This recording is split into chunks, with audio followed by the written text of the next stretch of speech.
సార్వత్రిక ఎన్నికల్లో కూటమి ప్రభుత్వం అధికారంలోకి వచ్చిన సందర్భంగా శ్రీ లక్ష్మీ నరసింహస్వామి వారి దేవస్థానం వరకు పాదయాత్ర చేసిన శ్రీరామ్ తాతయ్య, సతీమణి శ్రీరామ్ శ్రీదేవి.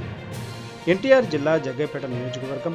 జగ్గయ్యపేట నియోజకవర్గం నుండి ఆంధ్రప్రదేశ్ రాష్ట్రంలో తెలుగుదేశం పార్టీ అధికారంలోకి వచ్చిన సందర్భంగా ముఖ్యమంత్రిగా శ్రీ నారా చంద్రబాబు నాయుడు, కూటమి పార్లమెంట్ అభ్యర్థిగా శ్రీ కేశినేని శివనాథ్, జగ్గయ్యపేట నియోజకవర్గ కూటమి ఎమ్మెల్యే అభ్యర్థిగా శ్రీ శ్రీరామ్ రాజగోపాల్ తెలుగుదేశం పార్టీ ఘన విజయం సాధించిన సందర్భంగా ఆదివారం ఉదయం జగ్గయ్యపేట పట్టణంలోని బంగారు కొట్ల సెంటర్ వద్ద గల శ్రీ స్వయంభూ విఘ్నేశ్వర స్వామి వారికి కొబ్బరికాయలు కొట్టి వేదాద్రి గ్రామంలో వెంచేసి ఉన్న శ్రీ యోగానంద లక్ష్మీ నరసింహస్వామి వారి దేవస్థానం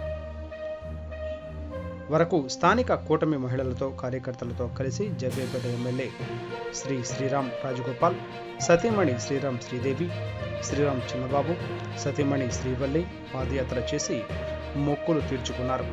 అనంతరం స్వామివారిని దర్శించుకుని ప్రత్యేక పూజలు చేసి స్వామివారి తీర్థ ప్రసాదాలు స్వీకరించారు.